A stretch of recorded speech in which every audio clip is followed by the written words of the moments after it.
Hi, it's Wyndham. How did you stop being lazy? It's a very good friend of mine asked me that question a little while ago. And it was a really interesting question. We've known each other for nearly 30 years. We are really, really good friends. And it stopped me in my tracks a little bit. And I was like, oh, how did I stop being lazy? Because for the longest time, like decades, right, I had a sense of myself and a belief, actually, that I was inherently lazy. That for some reason my personality struggled to get motivated, struggled to display the discipline to systematically work through tasks. And I had just assumed it was a flaw, a permanent flaw in my personality. And then when he asked me this question, I started thinking about it. And I thought, that's a really, really negative outlook to have. And certainly an incredibly negative perspective to have about yourself. And the change, it wasn't that I had stopped being lazy. It is that I had added something to my life. I hadn't taken away laziness. I had added meaning.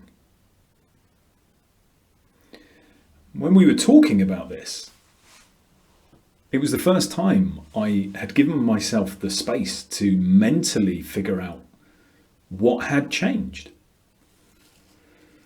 And I came to realize that for 20 plus years, I had lacked the connection to the objectives, the outcomes, the goals, the meaning behind the tasks I had in my life.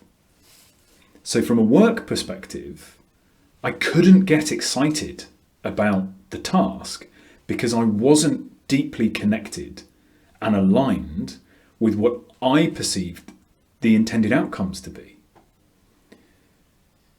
All I felt I was getting was a paycheck. And fundamentally, I'm not motivated by money. I would be significantly richer today if I were, but I'm not. So in my head, the primary motivator, money, because I wasn't connected with any of the other objectives and beliefs and statements that I was hearing about all the companies I work for. There's no specific one at fault here. I wasn't motivated by the primary motivator for the tasks at hand.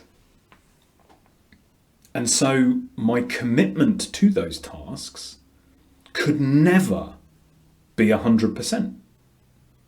It was always easier for me to go, I just don't care, than it was to go, it doesn't matter that you don't care, you have to power through, you have to power through. And even in relation to personal fitness, periodically I post a picture of me 10 years apart, and the older version of me was very, very unhealthy. And I couldn't get connected to an outcome that truly aligned with who I was. At that point, I was constantly, or periodically every year, New Year's resolutions, at a point when I pretended I did them, I would be saying, oh, I want a six-pack.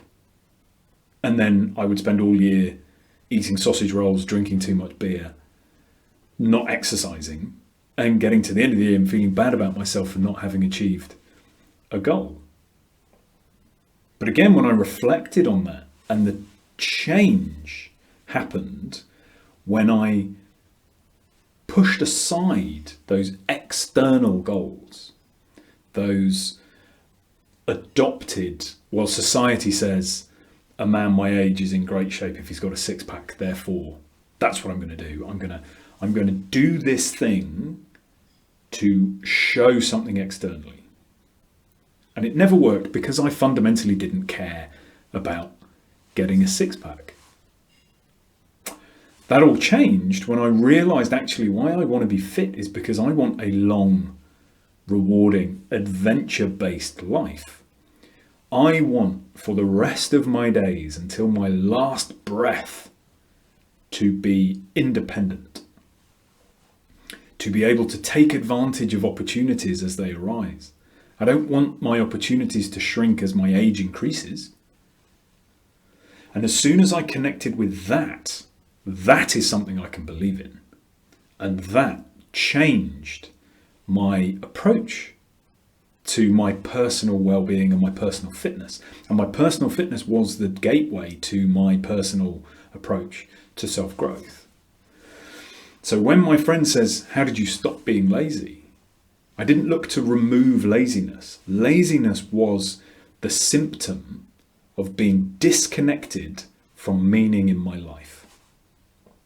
So if you have a discipline problem, if you struggle to motivate yourself to do certain things, it is not because you inherently are a flawed character. It is not. I do not believe that laziness exists.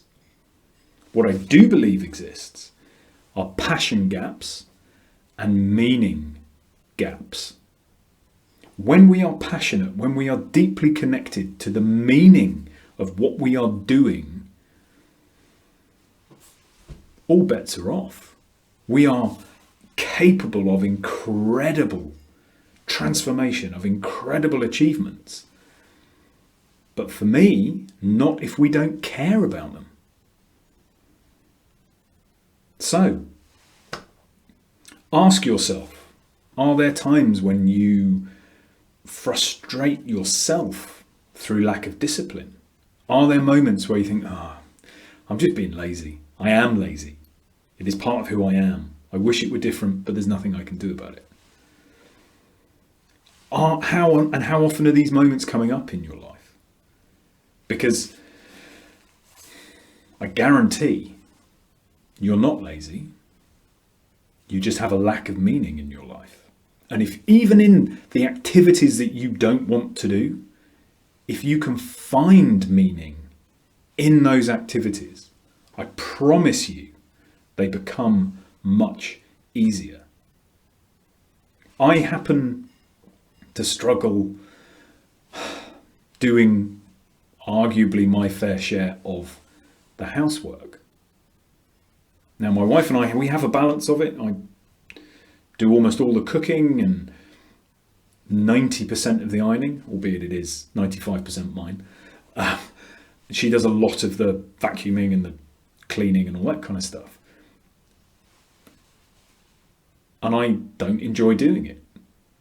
When I do it, the reason I can get connected to it is because actually I'm connected to creating the environment with my wife that we can live in peacefully and joyfully, and that doesn't clash with our beliefs and values. So I leave you with that. If you lack discipline, if you think you are lazy, actually start looking at what meaning are you attaching to those things that you are resisting doing. If there is no meaning for you personally in them, you're never going to do them. So the question then is, why do you want to do them? How can you find meaning if these things are important? And if they're not, brush them aside. Choose to do something else. I wish you a joyful and peaceful few days, and I will speak to you soon.